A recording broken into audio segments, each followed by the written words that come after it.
Conversamos agora por Skype com a Mariana Ribeiro, que mantém 2 relacionamentos simultâneos, um há 6 anos e o outro há 2 anos. Oi, Mariana, tudo bom?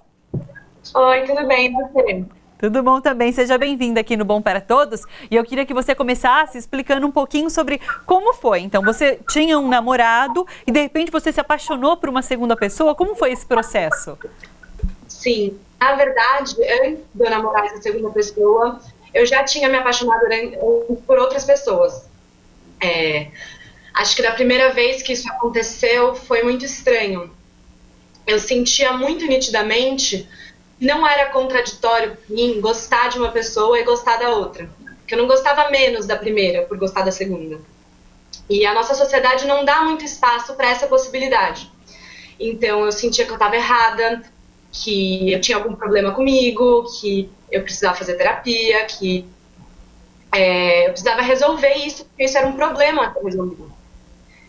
E eu fui ao longo do tempo entendendo que é uma possibilidade que existe e que é justo e legítimo se sentir dessa forma, e que se as pessoas envolvidas estão dispostas a bancar um modelo em que isso seja possível, então não tem por que não fazer isso, assim. Eu acho que todo mundo fica muito curioso em saber como seu namorado se sentiu em relação a isso tudo. Ele aceitou num primeiro momento? Como que foi? É muito difícil.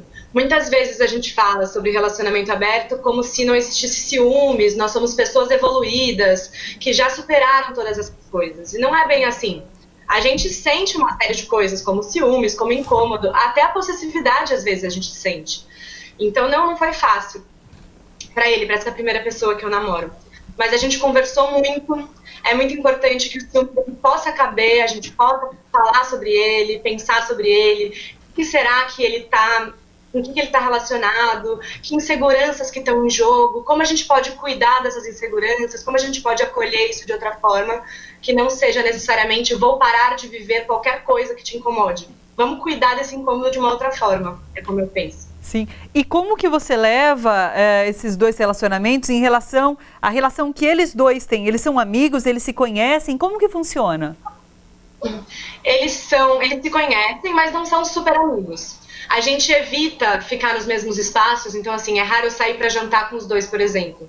Mas eventualmente eles convivem, por exemplo, vou dar uma festa de aniversário, eu quero que os 2 estejam lá, e outras ocasiões desse tipo, e é tranquilo. Eles conversam às vezes não. Eu cuido para não ficar beijando um bem na frente do outro, assim, esses cuidados mínimos. Mas, em geral, a gente costuma conviver de maneira bem tranquila. E gerenciamento de tempo, Mariana? Porque a gente fala que para um relacionamento é difícil, para 2 acho que deve ser mais. Essa parte é difícil. É difícil, às vezes, não cair numa lógica de pais divorciados. A gente já pré-determina o dia de não sei quem, o dia de fulano. A gente já passou por diversos momentos. Teve momentos em que eu via mais um durante a semana e o outro no final de semana. Agora, meu primeiro namorado se mudou para Sorocaba. Quando eu tô aqui em São Paulo, eu vejo meu namorado que mora em São Paulo e a gente combina de uma vez por semana eu vou para lá e na semana seguinte ele vem para cá. Então a gente acaba meio se ajeitando na prática, assim. Tal dia você pode, é meio um jogo de cintura, não tem muito segredo. Sim. Quando a gente conversou com você pela primeira vez, os seus 2 namorados, eles preferiram não se expor. Por quê? Você acha que existe um pouco realmente esse medo de se expor, de se revelar? Sim, tem uma questão que é mais concreta, que um deles é psicólogo, então tem um pouco a questão da exposição, da sua vida pessoal e tal. Mas para além disso tem muito preconceito também, a gente tem medo de parar nas redes, do pessoal comentar sobre a gente, achar, na verdade, é uma vagabunda, são pessoas sem moral, essas coisas. Tudo isso acaba afetando a gente fica com medo de falar abertamente sobre isso, assim. Você já recebeu muito julgamento por conta dessa decisão? Sim, bastante. E como foi lidar com isso? Mesmo dentro dos ciclos mais desconstruídos, assim, eu sinto que algumas pessoas me achavam megalomaníaca. Ela não consegue se contentar com isso. Ela não consegue se contentar com um, ela precisa de mais, ela precisa.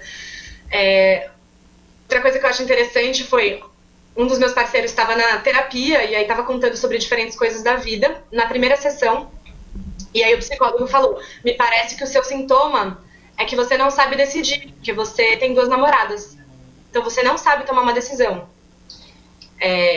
Isso já é lido, né, pela sociedade, até, enfim, em diferentes lugares, em diferentes esferas, como uma coisa que está desajustada e é um problema. E é difícil, sim, lidar com isso. Eu já me senti muito desvalidada, muito deslegitimada.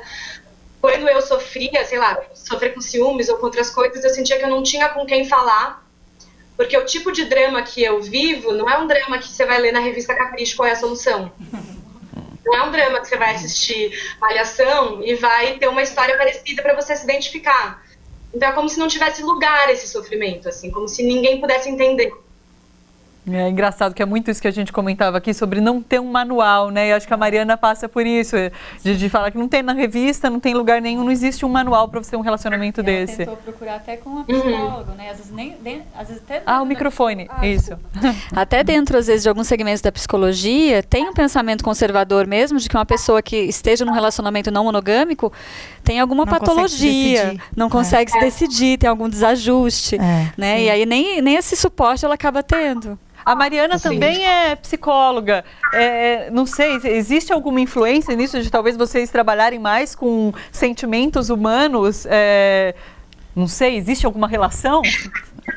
Olha, não sei se é porque eu sou psicóloga, mas eu sou o tipo de pessoa que gosta muito de lidar com sentimento. Eu gosto de conversar, de destrinchar, de entender o que está acontecendo, de ouvir, de pensar sobre. Eu acho que tem gente que não tem muita paciência, assim. Que vocês falam da comunicação, né? Que é muito importante. A comunicação é muito importante. Foi para Mariana e acho que é com todo mundo. E talvez as pessoas não estejam tão dispostas a conversar tanto sobre temas tabus. Sim, acho que o fato de estar relacionado à psicologia, pessoas que estudam psicologia ou que se interessam por inteligência emocional, acho que isso tem a ver. Porque acho que você trabalha muito a questão da inteligência emocional, de entender o que o outro está sentindo, de falar sobre os seus sentimentos, sobre as suas limitações, sobre os ciúmes, né? Então, acho que esse é um perfil das pessoas que se consideram não monogâmicas, né? Claro. Sim. Mariana, muito obrigada. Foi muito importante você compartilhar essa experiência aqui com a gente. Muito obrigada pela sua participação. Imagina, o prazer é meu. Obrigada pelo convite. Até mais. Tchau, tchau.